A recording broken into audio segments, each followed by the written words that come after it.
Now let's do the revision of left part of lecture number 6। तो हम यहाँ पर थे, मैंने आपको सब एक्सप्लेन कर दिया था। अभी क्वेश्चन है कोलिजन से रिलेटेड।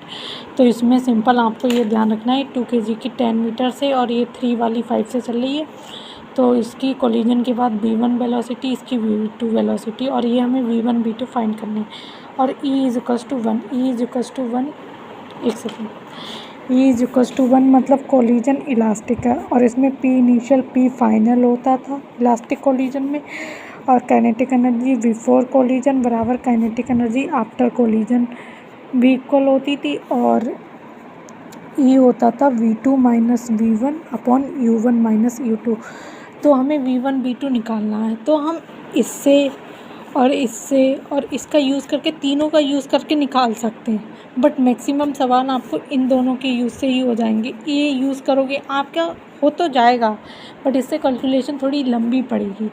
तो जैसे यही क्वेश्चन था 2 kg वाला 10 से आगे इधर देख लीजिए, 2 kg वाला 10 से चला था, 3 वाला। तो आप सिंपल पहले मोमेंटम कंजर्वेशन लगाइए, वहाँ से एक क्वेश्चन बनेगी। ये काइनेटिक एनर्जी के लिए आप लिख तो लेंगे, बट इसमें बहुत, फिर आप यहाँ से v1 का रिलेशन निकाल के फिर वो इसमें पुट करेंगे, फिर उसका तो बहुत बड़ा हो जाएगा। इसलिए आप ये कहीं केस पे बहुत एक आध केस में ज़रूरत पड़ेगी कि इस क्वेश्चन का यूज़ हो रहा हो, बट नॉर्मल ज़्यादातर सवाल इससे हो जाएंगे, वो आपको पता लग जाएगा इसका यूज़ आपको कब करना है। और ई की इज इक्वल्स टू 1 है, तो वेलोसिटी ऑफ सेपरेशन बराबर वेलोसिटी ऑफ अप्रोच करके एक इक्वेशन आपकी ये बन जाएगी।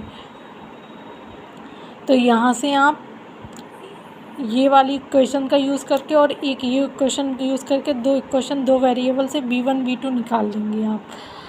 और फिर उससे काइनेटिक एनर्जी इनिशियल आप निकालेंगे और काइनेटिक एनर्जी फाइनल। इसमें अब v1 v2 वाली वेलोसिटी रखेंगे, जैसे v1 4i 4 का स्क्वायर 9 का स्क्वायर। तो आप देखेंगे कि काइनेटिक एनर्जी इनिशियल बराबर फाइनल इक्वल आई है, क्योंकि E इज इक्वल्स टू 1 है। और ये इलास्टिक कोलिजन में हमने पहले भी पढ़ा था कि इनिशियल काइनेटिक एनर्जी और फाइनल बराबर आ रही है, और वो यहाँ से प्रूव भी हो रहा है। तो आप जनरली v1 v2 निकालने के लिए मोमेंटम कंजर्वेशन और E का यूज़ करेंगे, कोफिशिएंट ऑफ रेस्टिट्यूशन वाली। सेम अगर यहाँ पर E 1/2 दे रखा होता तो इस केस में काइनेटिक एनर्जी बराबर नहीं होती, क्योंकि ये हो गया हमारा इनइलास्टिक कोलिजन। उसमें काइनेटिक एनर्जी फाइनल कम होती थी इनिशियल से। तो इसमें भी यहाँ P1 और P2 मोमेंटम कंजर्वेशन तो हर केस में होता था, तो यहाँ पर उससे कंजर्व करके और E बराबर 1/2 बराबर v2 minus v1 upon u1 minus u2 से एक इक्वेशन यहाँ से एक इक्वेशन यहाँ से बना के ये सॉल्व कर सकते हैं। और फिर अब जब आपकी v1 v2 सॉल्व करने से जो आएंगी, उसके बाद अब जब आप इनिशियल काइनेटिक एनर्जी निकालेंगे और फाइनल काइनेटिक एनर्जी निकालेंगे, तो आप देखेंगे कि इनिशियल काइनेटिक एनर्जी और फाइनल वाली कम है, और लेकिन इनिशियल वाली ज़्यादा है। तो कुछ ना कुछ लॉस हुआ होगा। तो अगर आपसे काइनेटिक एनर्जी का लॉस पूछे तो final kinetic energy minus initial kinetic energy करके आप निकाल सकते हैं। तो वो माइनस यहाँ पर लॉस दिखा रहा है, लेकिन ये वाला मेथड सही है, आप कर सकते हैं, ऐसे कोई प्रॉब्लम नहीं। बहुत टाइम कंज्यूमिंग है। तो एक काइनेटिक एनर्जी लॉस का डायरेक्ट फार्मूला होता है, वो होता है चेंज इन काइनेटिक एनर्जी में चेंज मीन्स लॉस जो होता है, वो आप ऐसे निकाल सकते हैं, half into mu into v relative का whole square minus 1/e square. इसका मतलब क्या हुआ, म्यू का मतलब यहाँ पर होता है रिड्यूस मास, ये रिड्यूस मास के लिए टर्म। यहाँ पर म्यू होगा m1 इंटू m2 मासेस का प्रोडक्ट अपॉन मासेस का सम अपॉन m1 प्लस m2। तो अगर आप यहाँ से करेंगे तो आपको यहाँ पर वी रिलेटिव का मतलब ये हुआ कि ये बेसिकली वी रिलेटिव का मतलब है बिफोर कोलिजन से पहले की जो रिलेटिव वेलोसिटी। तो आप इसे यू रिलेटिव वी रिलेटिव मतलब रिलेटिव वेलोसिटी, आप मतलब ये रिलेटिव वेलोसिटी लिखनी है बिफोर कोलिजन वाली। और 1 माइनस ई स्क्वायर, ई की जो भी वैल्यू हो उसको स्क्वायर। तो अब यहाँ पर इस केस में अब जब आप डायरेक्ट ये वाला फार्मूला लगाएंगे तो आपके डायरेक्ट निकल के आ जाएगा काइनेटिक एनर्जी लॉस वो 45 लॉस बर्ड, मतलब ही ये है इसका लॉस हुआ होगा। यहाँ से इसका मैग्नीट्यूड आ रहा है, उससे कोई प्रॉब्लम नहीं है, देख लीजिए आप खुद भी ये सॉल्व करके देख सकते हैं, आपको समझ में आ जाएगा। अब एक क्वेश्चन ये है, इसमें सर ने ये बोला कि इसमें ई की वैल्यू 0 और फाइन ई की वैल्यू 0 मतलब परफेक्टली इनइलास्टिक दोनों की वेलोसिटी बाद में सेम हो जाएगी। तो मोमेंटम कंजर्वेशन से आप वी फाइनल यहाँ पर डायरेक्ट, आपको यहाँ पर ई की डेफिनेशन वाली टर्म भी यूज़ करने की ज़रूरत नहीं थी। और इनिशियल काइनेटिक एनर्जी इसकी निकाल लो, फाइनल काइनेटिक एनर्जी, तो यहाँ पर भी काइनेटिक एनर्जी लॉस आप माइनस करके निकाल सकते हैं, बट वो वाला फार्मूला यहाँ पर भी लग जाएगा। आप यहाँ पर ई की वैल्यू जब जीरो पट कर देंगी तो half into mu into you relative का होल स्क्वायर, बस ये बचेगा। तो यहाँ से 15 जो आपका यहाँ से आ रहा था वही यहाँ से, तो ये फार्मूला आप याद कर लीजिएगा, ये काफ़ी इम्पोर्टेंट है। देखिए वी रिलेटिव आपकी 15 कैसे आ रही है, it v2 minus u1 minus u2 करेंगे तो रिलेटिव वेलोसिटी के लिए तो 5 ही तो बचेगी, तो वही इसलिए 5 का स्क्वायर। आई थिंक आपको समझ में आ गया होगा। फिर सर ने e find the value of e, ये कुछ डायग्राम से ई की वैल्यू निकालना सिखाया था। अब ई की वैल्यू होती है v2 माइनस v1, तो ये 8 माइनस 6 अपॉन 10 माइनस 4 v2 और बड़ी माइनस छोटी, बड़ी माइनस छोटी ऐसे भी। लेकिन आपको ये ध्यान रखना पड़ेगा जो पीछे वाला पार्टिकल है जो टक्कर कर रहा है उसकी वेलोसिटी ज़्यादा होनी चाहिए तभी कोलिजन होगा। अब यहाँ पर ई की वैल्यू हम यहाँ पर 5 माइनस 4 अपॉन 8 माइनस 3, तो कोफिशिएंट ऑफ रेस्टिट्यूशन 1/6 ऐसी इस केस में आप निकाल सकते हैं। और इस केस में देखिए दोनों की बाद में वेलोसिटी सेम आ गई, तो मतलब ये परफेक्टली इनइलास्टिक कोलिजन है, तो इसमें आप ई की वैल्यू निकालेंगे तो 0 आएगी भी। फिर एक क्वेश्चन ये है, ये भी सिंपल ही है, v2 minus v1 u1 minus u2 से, लेकिन आप डायरेक्शन का ध्यान रखिएगा, पीछे की तरफ माइनस तो मतलब प्रॉपरली पुट कीजिएगा। अब देखिए यहाँ पर पीछे वाले की वेलोसिटी कम है, इसकी ये 10 है पहले से तेज़ सेम, तो यहाँ पर कोई कोलिजन नहीं होगा। अब यहाँ पर भी देख लीजिए पीछे वाली की ज़्यादा, ये ज़्यादा तेज़ी से, ये तो कोलिजन में यहाँ पर भी पॉसिबल नहीं है। यहाँ पर ये v वेलोसिटी से जा रहा है, ये रेस्ट पे इससे टक्कर होगी, तो ये रेस्ट पे ये v वेलोसिटी से। ऐसा हमने तभी देखा था कि इलास्टिक कोलिजन में अगर एक बॉडी रेस्ट पे हो, सेम बॉडी की मास से टक्कर हो, दूसरी वाली सेम बॉडी की मास अगर v वेलोसिटी से टक्कर करे एक रेस्ट पे बॉडी, तो इलास्टिक कोलिजन में वेलोसिटी इंटरचेंज हो जाती थी।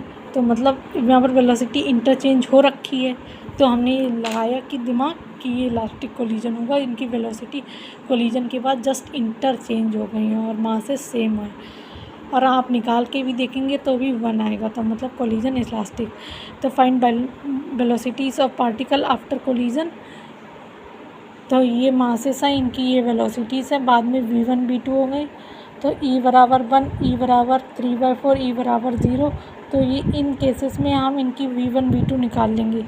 सिंपल सा 2 केस लगाने पड़ेंगे, मोमेंटम कंजर्व कर दो और ई वाली इक्वेशन लगा दो, आपको इन तीनों स्टेप्स तीनों की आराम से। और काइनेटिक एनर्जी लॉस के लिए मैंने फार्मूला बताया था half into mu into v u relative का होल स्क्वायर ब्रैकेट में 1 माइनस ई स्क्वायर। तो आप देख लीजिए इसका पूरा सॉल्यूशन यहाँ अटैच है, आप देख सकते हैं, बहुत सिंपल है।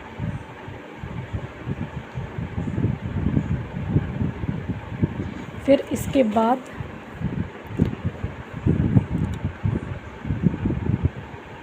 ये सेम के सर ने प्रूव करवाया कि सेम मास की बॉडी जब कोलाइड करती है इलास्टिक कोलिजन में तो उनकी वेलोसिटी इंटरचेंज हो जाती है। तो इसमें भी पहले मोमेंटम कंजर्वेशन ई की डेफिनेशन से जब हमने फाइनली v1 v2 निकाला तो v2 जो था वो u1 के बराबर आ गया, v1 जो था वो u2 के बराबर आ गया। तो वेलोसिटीज इंटरचेंज होती दिखाई दे रही हैं। तो आपको ये एक इम्पॉर्टेंट कंक्लूज़न भी याद रखना है कि हेड ऑन इलास्टिक कोलिजन में अगर सेम मास की बॉडी कोलाइड करें तो वेलोसिटी एक्सचेंज हो जाती है कोलिजन के बाद। ओके, और ये इलास्टिक कोलिजन के केस भी हैं, जैसे 2 kg का ये 10 मीटर पर सेकंड से है और ये 6 से इलास्टिक कोलिजन है, सेम मास की बॉडी है। अब ए वाली की वेलोसिटी 6 हो गई और वेलोसिटी डायरेक्शन के साथ होगी पूरा प्रॉपर, और इसकी आगे की तरफ 10 हो गई। सेम यहाँ पर ये 15 आगे की तरफ है और ये बी की 6 है आगे की तरफ। तो अब ए की 6 आगे की तरफ और बी की 15, सेम ये यहाँ पर भी लग जाएगा, यहाँ पर भी लग जाएगा। अब ये वाला केस थोड़ा इम्पॉर्टेंट है। इसमें एक एम मास की बॉडी है, वी से चल रही, ये 3 बॉडीज़ रेस्ट पे हैं और फाइनली ये 3 रेस्ट पे आ गई और डी वाला वी वेलोसिटी से चलने लगी। तो velocity of centre of mass के लिए तो पहले m1 v1 प्लस ये तीनों रेस्ट है, इनकी वजह से रेस्ट पे, तो इनकी वजह से और टोटल मास 4m, तो velocity of centre of mass v/4 and number of collisions कितने होंगे, ए वाला बी से टक्कर करेगा 1 कोलिजन, बी वाला सी से 2 कोलिजन, सी वाला डी से तो 3 कोलिजन, तो 3 कोलिजन होंगे मैक्सिमम। इसमें ऐसा होगा ये इस पे रेस्ट वाली बॉडी से टकराएगा तो फिर ये रेस्ट पे आ जाएगा, इसकी वेलोसिटी v, फिर ये इससे टकराएगा रेस्ट है तो ये रेस्ट पे, फिर इसकी वेलोसिटी v, फिर ये इससे टकराएगा तो ये रेस्ट पे आ जाएगा और इसकी वेलोसिटी v। तो सिंपल वेलोसिटीज इंटरचेंज ही होंगी एक तरह से। और इसमें फिर एक ये अच्छा क्वेश्चन है, all bodies have same mass and all collisions are elastic. तो हमसे फाइनल वेलोसिटी एक ही पूछी है, मोमेंटम का चेंज पूछा है और नंबर ऑफ कोलिजन। तो अब आप देखिए कि ए वाली जब बी से जा रही थी फिर वो इससे टकराएगी रेस्ट पे, तो ए वाली रेस्ट पे आ जाएगी, बी वाले की वी वेलोसिटी हो जाएगी तो 1 कोलिजन, फिर बी वाली इससे टकराएगी और बी वाली खुद रेस्ट पे आ जाएगी तो 2 कोलिजन, फिर सी वाली डी से टकराएगी और सी वाली खुद रेस्ट पे आ जाएगी 3 कोलिजन, डी वाली फिर इस बॉल से टकराएगी 4 कोलिजन, फिर वापस बी वेलोसिटी से आएगी तब फिर सी से टकराएगी 5 कोलिजन, और फिर सी वाली डी से टकराएगी, इसकी वी वेलोसिटी हो जाएगी ये 6 कोलिजन, फिर बी वाली ए से टकराएगी, बी वाली ए से टकराएगी तो ए वाली की पीछे की तरफ वेलोसिटी ए हो जाएगी और बी वाली रेस्ट पे, तो 7 कोलिजन, तो टोटल 7 कोलिजन्स हो रहे हैं। अब फाइनल ए वाली की वेलोसिटी बाद में इस डायरेक्शन में हो जाएगी, तो फाइनल वेलोसिटी अगर ये पॉजिटिव इस साइड पॉजिटिव एक्स एक्सिस है तो पीछे की तरफ नेगेटिव, तो माइनस बी आई के मोमेंटम एम वी फाइनल, तो v final minus b i कैफ है माइनस इनिशियल, तो -2m बी इनिशियल और नंबर ऑफ कोलिजन 7। तो बस यही था इसमें। इस लेक्चर का पूरा कंप्लीट हो गया। थैंक्स। नेक्स्ट वीडियो में लेक्चर नंबर 7 का रिवीजन करेंगे।